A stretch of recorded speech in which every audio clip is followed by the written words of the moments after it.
Okay,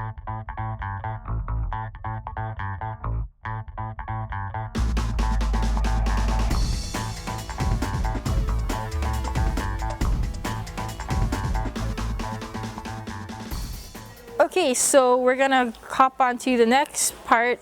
Let's say you created all of your coral things, and I have all these random pieces out.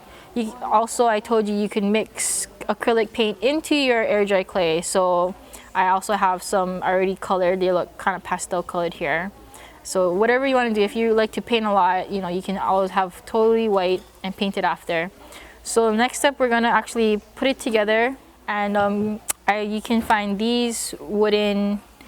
You can either use wooden frames from the wood section or these little squares or shapes in the by the other section. I don't know where that is. So I'm gonna just kind of go with the flow here. I am not a painter expert. I have no background, and I think I just like to use white just to kind of prime it. I don't know what you call it, but kind of help me blend all the colors together. And I'm putting it directly on so I don't waste any paint, because I'm a paint hoarder also. And you can let it dry if you want. I think because I'm gonna have it do this kind of ombre look, I'm gonna just get right into the colors. I'll start with a darker color. And this is all just, go with the flow. No wrong moves here. And I like how it kind of streaks it, going from a dark turquoisey to this kind of light blue. You can also have it just one color if you want to.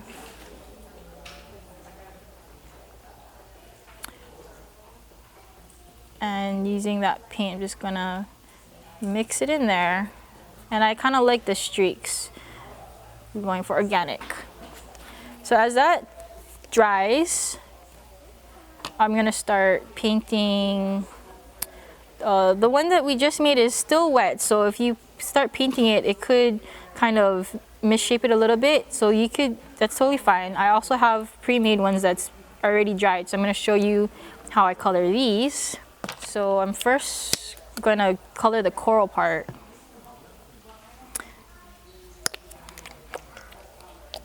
And I'm taking a dark brown and I'm gonna water it down with water because we're using acrylic, so it's all safe here.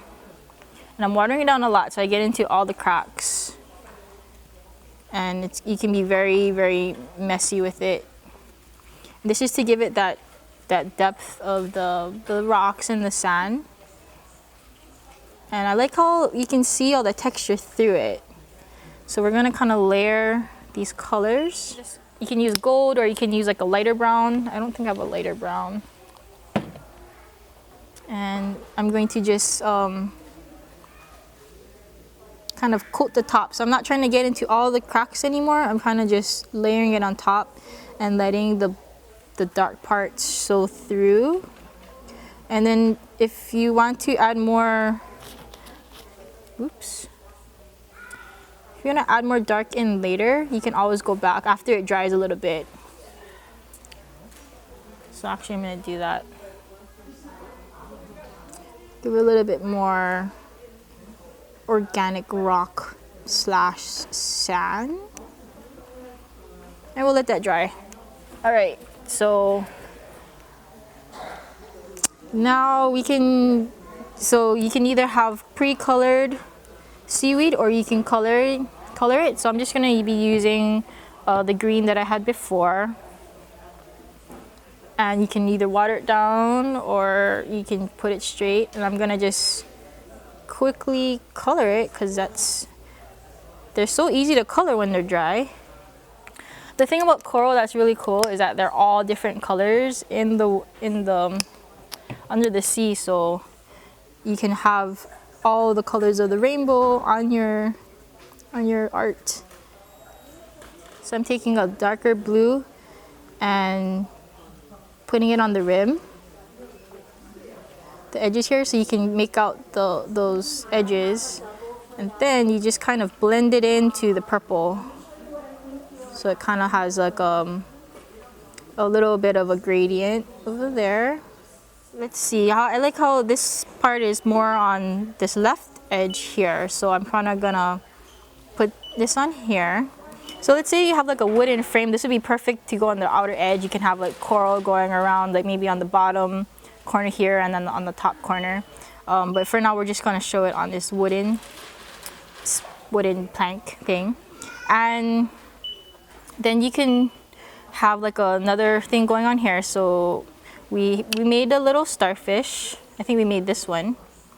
So you can have that either down here or up here. You can add more coral in if you feel like adding more in. You can add some more of that in. So one thing I added here, I have actual shells that you can add on. And I actually have this netting that I got in the beach section with all the shells available. So for that,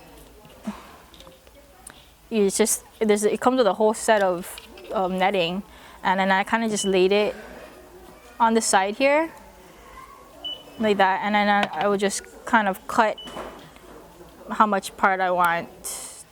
And you could just use hot glue to attach it, super glue, even Elmer's glue. You just gotta let it sit for a while. So I'm gonna just probably use super glue since it's the fastest. I just glued this on with super glue, and that's all you really need. If this is just like a display item, you don't need to even glaze it or anything. And then I'm gonna just also super glue just some parts down here for now, just to kind of have it in place. And super glue is super fast, so just be quick while you're doing that.